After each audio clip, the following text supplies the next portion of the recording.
Hello students, अभी हम Gauss theorem और उसके अनुप्रयोग ऐसा एक चैप्टर पढ़कर आए थे। वो आपका दूसरा लेसन था। आज से हम तीसरा लेसन स्टार्ट कर रहे हैं। लेसन का नाम है विद्युत विभव। तो विद्युत विभव, विभवांतर और ऊर्जा, ऐसा जो स्थिति ऊर्जा होती है उसके बारे में चैप्टर में अपन अध्ययन करने वाले हैं। तो शुरुआत करते हैं। तो सबसे पहले बात करते हैं विद्युत विभव की। आप 10th में भी पढ़कर आए हो विभव। तो विभव क्या होता है, ध्यान कीजिए। ओम्स के जो ओम का नियम था उसमें आपने पढ़ा था, विभव को हमने दर्शाया था V से। ओम के नियम में हमने लिया था V बराबर IR, ध्यान है। तो वही चीज़ यहाँ पर अपन अध्ययन करने वाले हैं विभव के बारे में। तो विभव क्या है, परिभाषा के बारे में इसको कहें तो विभव का मतलब क्या है।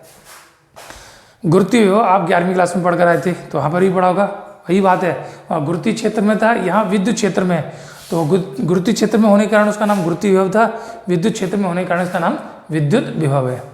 तो विद्युत विभव यानी क्या, समझेंगे। तो परिभाषा इसकी कि एकांक आवेश को अनंत से विद्युत क्षेत्र में किसी बिंदु तक लाने में किया गया कार्य। किसको लेकर आए हैं हम, आवेश को। कितनी मात्रा है उसकी, एकांक आवेश हो गया। कहाँ से लेकर आए हैं, अनंत से। कहाँ पर लेकर आए हैं, तो विद्युत क्षेत्र में। कहाँ तक, किसी बिंदु तक। इस पूरी प्रक्रिया में जो कार्य करना पड़ता है वह कार्य उस बिंदु पर विद्युत विभव कहलाता है। तो परिभाषा क्या है कि कोई भी आवेश, ये आपने विद्युत क्षेत्र लिया, कोई एक विद्युत क्षेत्र है E, कोई भी, और उसमें आपने एक आवेश को लिया, हमने मान लिया आवेश है Q0। इसको हमने कहाँ से लिया, अनंत से लिया। और कहाँ तक लिया, इस विद्युत क्षेत्र में किसी बिंदु तक हम लेकर आए। तो यहाँ तक लाने में हमको कुछ ना कुछ कार्य करना पड़ेगा। तो क्यों करना पड़ेगा, तो विद्युत क्षेत्र है तो इसके कारण क्या उत्पन्न करेगा, ये विद्युत बल F = Q × E वेक्टर होता है। तो ये आवेश पर एक बल उत्पन्न करेगा, उसको विपरीत दिशा में धक्का देगा, और उसके विरुद्ध हम लेकर आए हैं। तो यहाँ तक लाने में कोई ना कोई विस्थापन है, और बल गुणा विस्थापन क्या हो जाएगा, कार्य हो जाएगा। तो ये हमको जो कार्य प्राप्त होगा और वो उसकी मात्रा एकांक आवेश के लिए है, तो उसको बोलते हैं उस स्थान पर विद्युत विभव। तो विद्युत विभव V बराबर क्या होता है, एकांक आवेश को लाने में किया गया कार्य। तो कुल कार्य बटे आवेश, कौन सा आवेश, तो Q0। तो ये V से इसको प्रदर्शित करते हैं। सूत्र हो जाता है V बराबर W/Q0। एकांक आवेश को अनंत से विद्युत क्षेत्र में किसी भी बिंदु तक लाने में किया गया कार्य उस बिंदु पर विद्युत विभव कहलाता है। बेसिकली है क्या, ये कार्य है। कार्य कैसी राशि है, तो कार्य एक अदिश राशि है। तो विभव भी क्या हो जाएगा, यह एक अदिश राशि हो जाएगी। इसका मात्रक क्या होगा, तो मात्रक देखते हैं। ऊपर है विभव, ऊपर है कार्य, कार्य का मात्रक होता है जूल।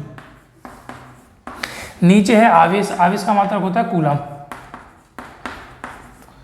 तो टोटल मात्रक क्या हो गया, जूल प्रति कूलम। अथवा इसका जो दूसरा मात्रक लेते हैं तो मात्रक लेते हैं वोल्ट। तो जूल प्रति कूलम अथवा वोल्ट इसका मात्रक होता है। और विमा क्या हो जाएगी इसकी, तो विमा निकालेंगे हम। तो विमा बराबर क्या हो जाएगी, कार्य की होती है m1L² T-2 अपॉन में आवेश की T1 A1। सेपरेट करेंगे तो m अकेला है तो m1, L की घात 2, ऐसा कैसा रहेगा। T की घात -2 है, जो ऊपर जाएगी तो -1, -2 -1 तो -3। A ऊपर जाएगी तो A की घात -की हो जाएगी तो -1। तो विमा कितनी हो गई, m1L² T-3 A-1। तो दोबारा बात करते हैं। तो परिभाषा क्या है, एकांक आवेश को अनंत से विद्युत क्षेत्र में किसी भी बिंदु तक लाने में किया गया कार्य उस बिंदु पर विद्युत विभव कहलाता है। यह एक अदिश राशि है। इसका V से प्रदर्शित करते हैं। सूत्र हो जाता है V बराबर किया गया कार्य बटे आवेश यानी W/Q0। मात्रक जूल प्रति कूलम, ऊपर जूल है और नीचे कूलम है। इसको अथवा हम क्या कह सकते हैं, वोल्ट। तो मात्रक जूल प्रति कूलम अथवा वोल्ट होता है विमा m1L² T-3 A-1। ठीक, ये हो गया विद्युत विभव। बेसिक, बहुत सामान्य सी बात है, उसके बारे में बताया। अगर हम अब बात करें एक इसके अगली राशि की, तो उसको जो आप पढ़कर आए हो पहले से, उसको बोलते हैं विभवांतर। विद्युत विभवांतर। तो विभवांतर का मतलब क्या होगा, बहुत सीधी सी बात है, हिंदी का शब्द है। इसको अगर हम संधि विच्छेद करते हैं तो विभव धन अंतर, यानी विभव का जो अंतर है उसको हम बोलते हैं विद्युत विभवांतर। तो क्या होगा, तो इसकी परिभाषा क्या है, तो एकांक आवेश को लाने में किया गया कार्य तो विद्युत विभव कहलाता है, और कार्य का जो अंतर आएगा उसको कहेंगे हम विभवांतर। तो एकांक आवेश को अनंत से विद्युत क्षेत्र में एक बिंदु से दूसरे बिंदु तक लाने में किया गया कार्य, कहां से कहां तक, एक बिंदु से दूसरे बिंदु तक लाने में किया गया कार्य। आप पहले यहां तक लेकर आए, दोबारा यहां तक लेकर आए, तो यहां तक लाने में कुछ ना कुछ कार्य करना पड़ेगा। हमने मान लिया W1 है, यहां तक लाने में कुछ ना कुछ कार्य करना पड़ेगा, तो W2 है। तो कार्य का अंतर डेल्टा W बराबर कितना हो जाएगा, W2 माइनस W1, तो ये अंतर हो गया। इसमें एकांक आवेश का भाग दे दें तो डेल्टा V बराबर delta W upon Q0। Delta W की वैल्यू कितनी है, तो W2 minus W1 upon Q0। अलग अलग भाग दे दिया तो W2 अपॉन Q0 और minus W1 upon Q0। W2 कहाँ तक कार्य है, B तक का, तो ये B बिंदु का विभव हो गया। W1 कहाँ तक का कार्य है, A बिंदु तक का, तो ये A बिंदु का विभव हो गया। इन दोनों का जो अंतर है उस अंतर को बोलते हैं हम विद्युत विभवांतर।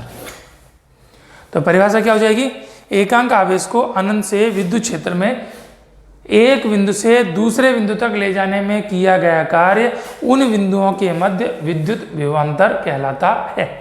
जो विभव है वही विभवांतर है, तो मात्रक इसका भी क्या होगा, तो मात्रक होगा इसका वोल्ट, और विमा वही M1 L2 T-3 A-1। ठीक, तो ये इसकी परिभाषाएं थी विद्युत विभव और विद्युत विभवांतर की। अब हम यहाँ से डेरिवेशन करने वाले हैं, तो छोटे छोटे से डेरिवेशन है, थोड़े से समझने के आसान से डेरिवेशन है। तो अब हम जो डेरिवेशन करने वाले हैं ध्यान कीजिए, हमने निकाला था विद्युत क्षेत्र की तीव्रता। तो विद्युत क्षेत्र की तीव्रता क्या थी कि किसी बिंदु पर लगने वाला, जो किसी बिंदु आवेश पर लगने वाला है, यानी एकांक बिंदु आवेश पर लगने वाले विद्युत बल को विद्युत क्षेत्र की तीव्रता कहते हैं। अब हमको निकालना विभवांतर, वहाँ पर हमने निकाला था विद्युत क्षेत्र की तीव्रता बिंदु आवेश के कारण, यहाँ पर विभवांतर की भी हम गणना इसी प्रकार की करने वाले हैं। तो आपका जो डेरिवेशन है वो है बिंदु आवेश के कारण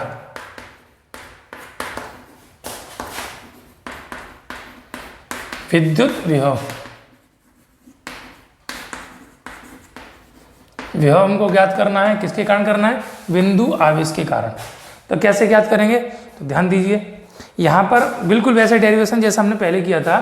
तो एक कोई हमने मान लिया बिंदु O है, यहाँ पर कोई Q आवेश उपस्थित है, प्लस का Q, माइनस का भी हो सकता है, लेकिन सामान्यतः हम प्लस का लेते हैं, दिशा हमारे पास बाहर की ओर रही, इसलिए धनात्मक आवेश लेते हैं। अब इसके कारण जो विद्युत क्षेत्र उत्पन्न है, उस विद्युत क्षेत्र में एक आवेश है, परीक्षण आवेश, उस Q0 कहाँ पर रखा है, तो अनंत पर रखा है, और अनंत से हमको यहाँ तक लेकर आना है किसी A बिंदु तक। तो इस आवेश को A बिंदु तक लाने में किया गया कार्य क्या होगा, विद्युत विभवांतर। इस आवेश के कारण निकालें तो एकांक बिंदु आवेश के कारण विद्युत विभव हो जाएगा, वो हमको गणना करनी है। तो A बिंदु की जगह हमने ये P मान लिया।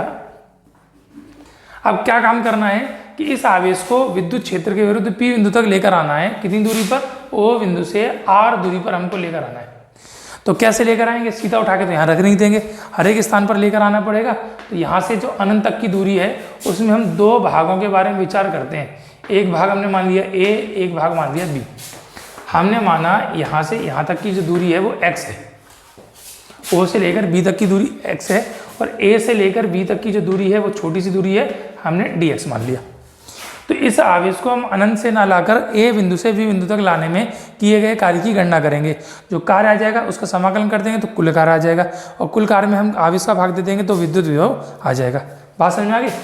तो हमने माना ये जो परीक्षण आवेश Q0 है, जो अनंत से लेकर आना था हमको, हम इसको अनंत के स्थान पर हमने मान लिया A बिंदु पर स्थित है।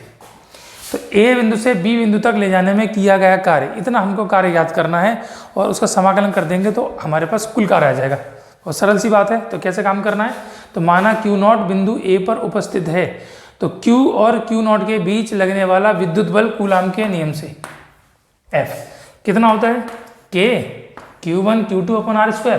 तो Q1 की जगह Q है, Q2 की जगह Q0 है, बटे बीच की दूरी चाहिए, कहाँ से कहाँ तक की, O से लेकर A तक की। ओ से लेकर बी तक की हमको पता है कितनी है एक्स, और ए से बी तक की पता है डी एक्स है, तो टोटल कितनी हो जाएगी एक्स प्लस डी एक्स इसका होल स्क्वायर। ठीक है, अब चूंकि डी एक्स जो है वो बहुत छोटी राशि है एक्स की तुलना में, इसलिए इसको नगण्य मान लो। एफ बराबर क्या बचेगा के Q not upon x square. इसको जीरो मान लिया तो केवल एक्स बचा, तो एक्स का स्क्वायर हो गया। अब क्या काम करना है हमको, ए से बी तक जाने में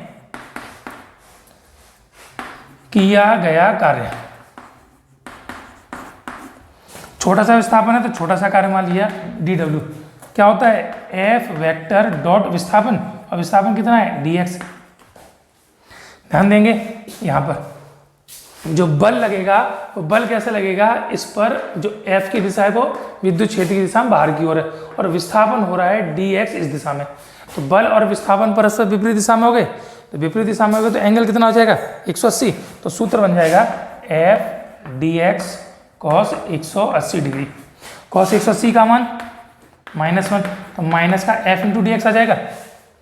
ये हमने कार्य निकाल लिया, इसलिए एफ का मान लगा दो तो डी डब्ल्यू बराबर माइनस का के Q not upon x square into D x.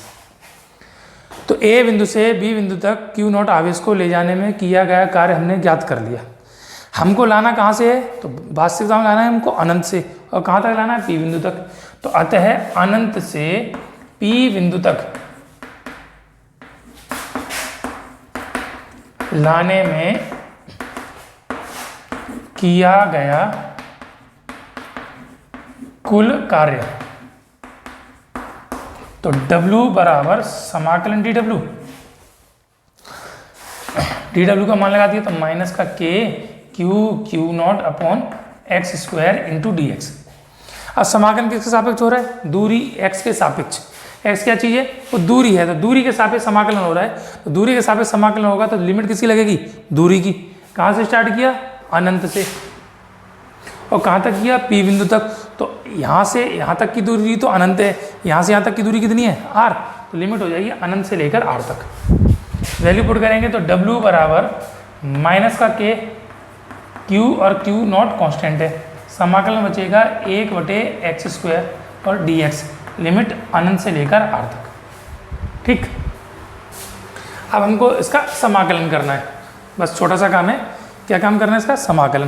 तो समाकलन करेंगे तो क्या जाएगा, अतः W बराबर माइनस का के क्यू नॉट 1/x स्क्वायर है, इसको हम लिख सकते हैं x ऊपर ले जाएंगे तो घात -2 dx, लिमिट अनंत से लेकर r तक की।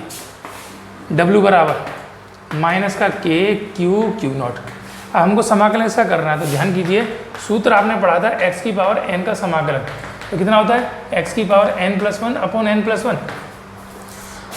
तो ये सूत्र का हम उपयोग करेंगे, तो x की पावर n की जगह है -2, तो -2 + 1 अपॉन में -2 + 1, लिमिट अनंत से लेकर r तक। W बराबर माइनस का के क्यू नॉट, इसको सॉल्व किया तो x की घात ऊपर -1 बची और नीचे भी -1 बची, -2 + 1 -1 बचा, लिमिट अनंत से लेकर r तक।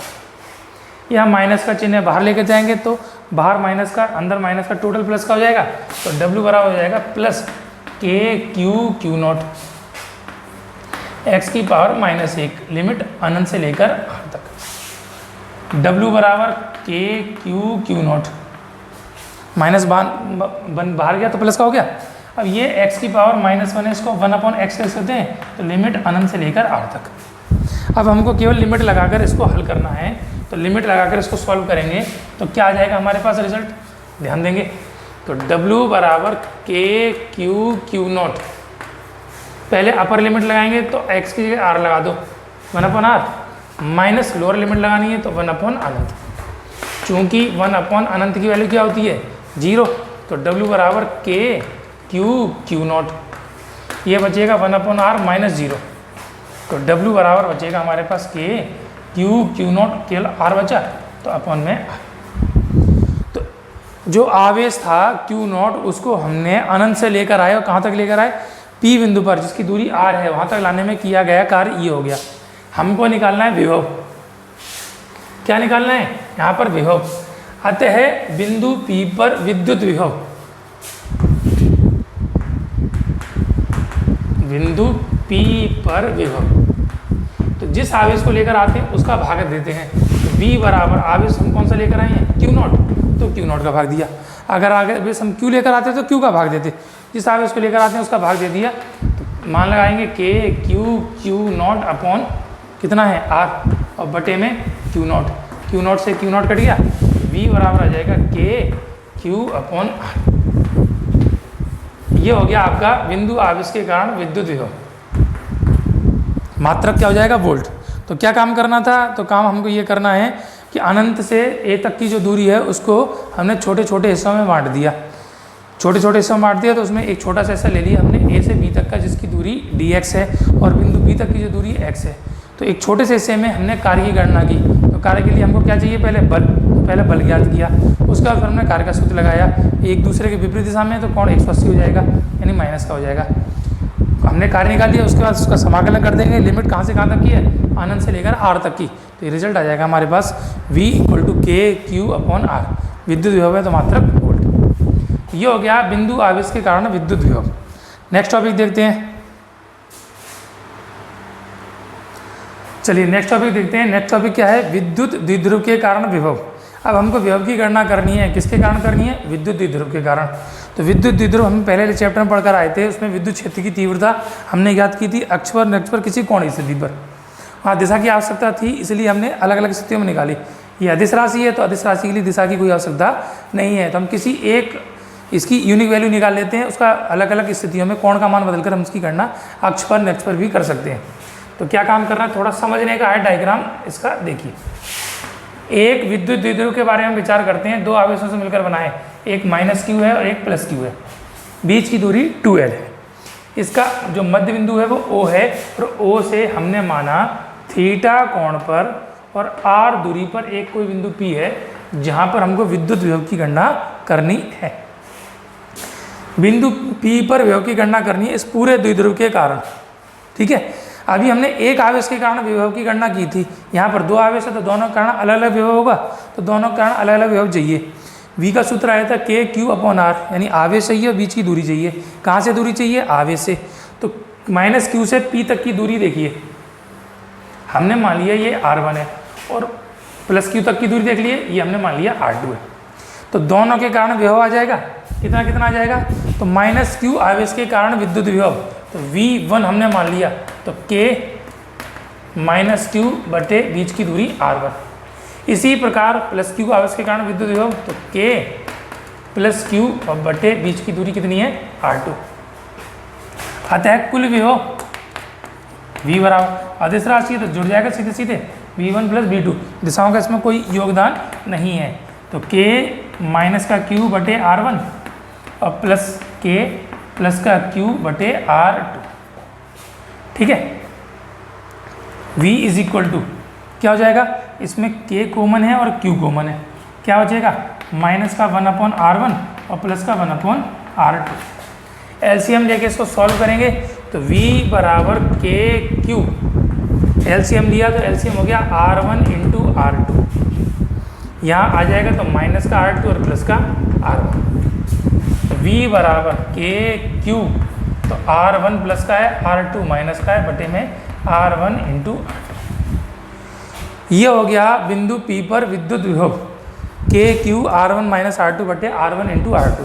लेकिन R1 और R2 दोनों अज्ञात राशियाँ जो हमने मानी है, हमको ज्ञात करना है R दूरी पर। कहाँ से, मध्य बिंदु O से।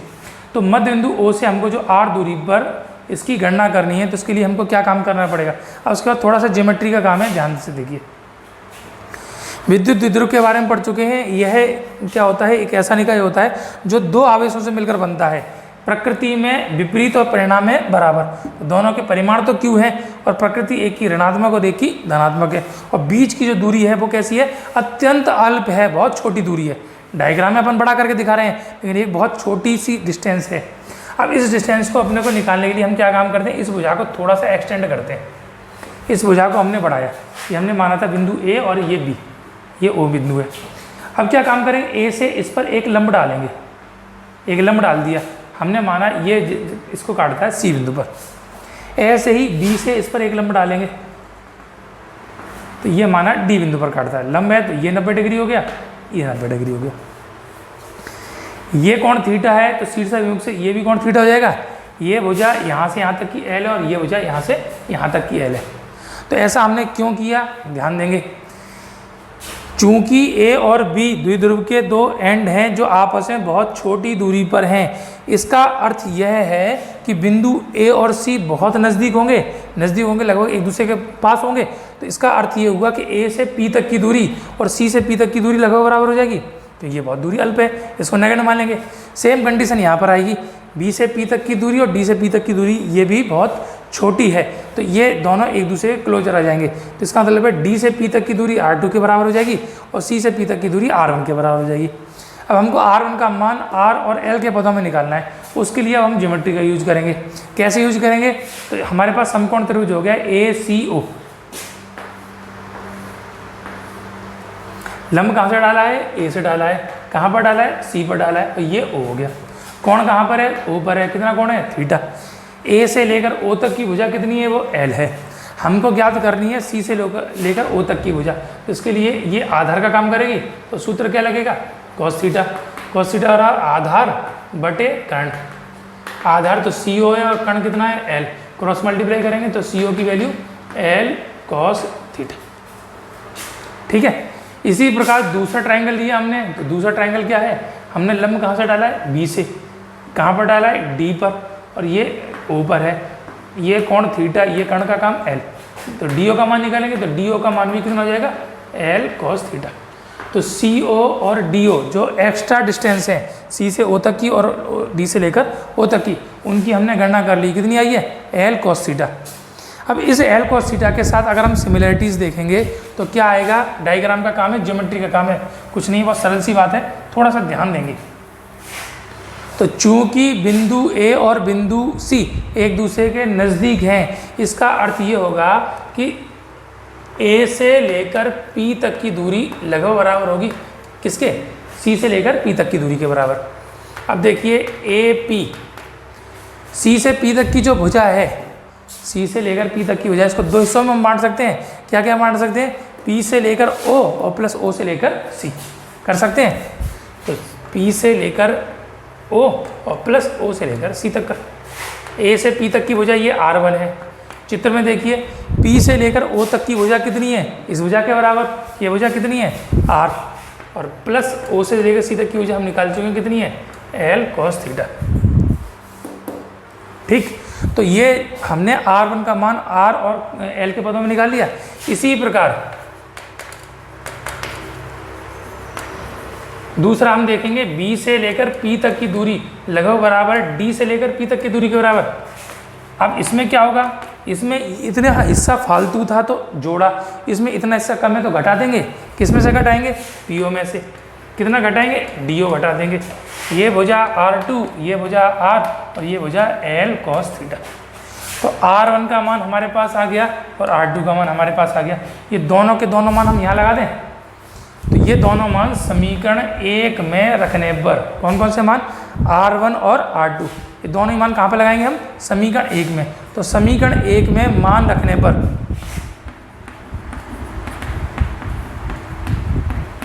V बराबर K और Q। अब देखिए R1 की वैल्यू कितनी है, तो R1 की वैल्यू है R plus L cos theta, bracket में लिख दिया हमने R plus L cos theta. दूसरा minus R minus L cos theta बटे में R plus L cos theta, और ये गुणा होगा into R minus L cos theta. ठीक है, ये मान लगा के अब इसको केवल कैलकुलेशन करनी है और कोई काम नहीं। डायग्राम का खेल खत्म, तो डायग्राम को अपन यहाँ से हटा सकते हैं, जितनी आवश्यकता थी उसका हमने यूज कर लिया ज्योमेट्री का। अब केवल कैलकुलेशन करनी है, वैल्यूज पुट करेंगे, वैल्यूज पुट करके इसको वैल्यूज पुट कर चुके, अब केवल कैलकुलेशन करनी है। तो कैलकुलेशन करेंगे तो हमको क्या मिलेगा, अतः बिंदु P पर विभव V बराबर, तो KQ, ऊपर तो ब्रैकेट खोल दिया, तो R plus L cos theta, minus चिन्ह बदल जाएंगे तो माइनस का R और माइनस माइनस प्लस का L cos थीटा बटे में A plus B into A minus B. तो क्या होता है, A square minus B square, तो R square minus L square cos square theta. अब देखिए, चूंकि एल का मान छोटा होता है किसकी तुलना में, आर की तुलना में, इसलिए एल स्क्वायर का मान और छोटा होगा आर स्क्वायर। अब इसमें केवल एल स्क्वायर नहीं है, तो L square cos square theta और है, तो इसका मान भी आर स्क्वायर की तुलना में छोटा होगा। क्यों होगा, क्योंकि एल तो छोटा था। अब हम बात कर रहे हैं कॉस थीटा की, तो कॉस थीटा का मान बदलता है कम से कम, कितना होता है, तो कम से कम होता है -1, और ज़्यादा ज़्यादा कितना होता है +1। इसकी वैल्यू कहाँ से कहाँ तक होती है, -1 to +1। हम कम से कम मान लगाते हैं तो -1 लगाएंगे, और ज़्यादा से ज़्यादा मान लगाते हैं तो +1, इससे बड़ा तो है नहीं। अगर हम +1 लगाते हैं तो इसका रिजल्ट बना जाएगा, यानी एल स्क्वायर बचेगा। और कम से कम वैल्यू भी लगाते हैं तो -1 लगाते हैं, और उसका भी स्क्वायर है, स्क्वायर करेंगे तो भी इसका मान कितना हो जाएगा, +1। तो चाहे -1 मान लगाएं चाहे +1 मान लगाएं, अधिक से अधिक या कम से कम मान, इसका मान कितना आएगा, एल स्क्वायर आएगा। और एल स्क्वायर बहुत छोटी राशि है, जिसको हम पिछले डेरिवेशन में भी हम नगण्य ले चुके थे। तो नगण्य लेने पर, नगण्य लेने पर क्या बचेगा, v = KQ। यहाँ पे क्या होगा, +r -r कट गया, ये बचा l cos theta plus l cos theta, तो 2l cos थीटा बटे में इसको नगण्य मान लिया, तो r स्क्वायर -0 वैल्यू क्या आएगी। अब सॉल्व करते हैं हम इसको। तो सॉल्व करने के बाद जो हमारा रिजल्ट आने वाला है देखेंगे एक बार। तो v = KQ, ऊपर बचा 2l cos थीटा और बटे में बचा r स्क्वायर। v = K, अब q और 2l को मल्टीप्लाई कर दो, तो 2ql कर सकते हैं। क्यों किया, क्योंकि द्विध्रुव के कारण करने हैं, बटे में r स्क्वायर। तो चूंकि 2ql बराबर द्विध्रुव आगुण p, तो v बराबर कितना आ जाएगा, K p cos थीटा बटे में r स्क्वायर। ये हो जाता है विद्युत द्विध्रुव के कारण विद्युत विभव, मात्रा क्या हो जाएगा, वोल्ट। ठीक, अब ये इस तरीके से हम किसी भी कोणीय स्थिति थीटा पर विद्युत विभव की गणना कर सकते हैं, किसके कारण, द्विध्रुव के कारण। अब दो स्थितियां और हो सकती हैं जो हमने पिछले टॉपिक्स में डेरिवेशन की थी। द्विध्रुव के अक्ष पर निकालेंगे, बिंदु P अक्ष पर है, तो ये जो बिंदु P पहले यहाँ था, इसको हमने उठा के यहाँ रख दिया, तो कोण थीटा का मान लगातार नीचे की तरफ जाएगा, डिक्रीज हो जाएगा। तो पहली स्थिति अक्ष पर निकालेंगे हम, थीटा का मान 0 डिग्री आते हैं। v बराबर कहाँ पर, अक्ष पर, v की वैल्यू कितनी हो जाएगी, तो K P cos 0 अपॉन में r स्क्वायर, cos 0 का मान 1, तो रिजल्ट कितना आएगा, तो v कहाँ पर निकालने हम, अक्ष पर, = तो K P बटे r स्क्वायर। ठीक, दूसरा केस निकाल सकते हैं हम इसको निरक्ष पर। तो बिंदु P को उठाकर निरक्ष पर ले गए, यानी यहाँ पर ले गए, तो ये कोण बढ़कर कितना हो जाएगा, 90 डिग्री। तो निरक्ष पर निकालेंगे सेकंड केस। तो थीटा बराबर 90 डिग्री, तो v निरक्ष K P cos 90 upon में r स्क्वायर। cos 90 की वैल्यू 0, तो पूरा फंक्शन 0 हो जाएगा, तो v निरक्ष कितना हो जाएगा, 0। अर्थात किसी विद्युत द्विध्रुव की निरक्ष पर कोई भी विद्युत विभव नहीं होता है। क्यों नहीं होता है, उसकी वजह यह है कि निरक्ष की अगर हम स्थिति लेते हैं तो दोनों आवेशों से दूरियां बराबर हो जाएंगी, परिमाण बराबर है और दूरियां बराबर, आवेश बराबर है, माइनस का क्यू और प्लस का क्यू। दूरी √r² प्लस l² ये भी होगी, और r² प्लस l² ये भी होगी। तो जितना मान इसके कारण आएगा उतना ही मान इसके कारण, इसका मान ऋणात्मक और इसका मान धनात्मक, जोड़ेंगे तो नेट वैल्यू कितनी हो जाएगी, 0। तो इस तरीके से हम विद्युत विभव की गणना कर सकते हैं, कहाँ पर, विद्युत द्विध्रुव पर, उसकी अक्ष पर और उसकी निरक्ष पर। ठीक है, थैंक यू।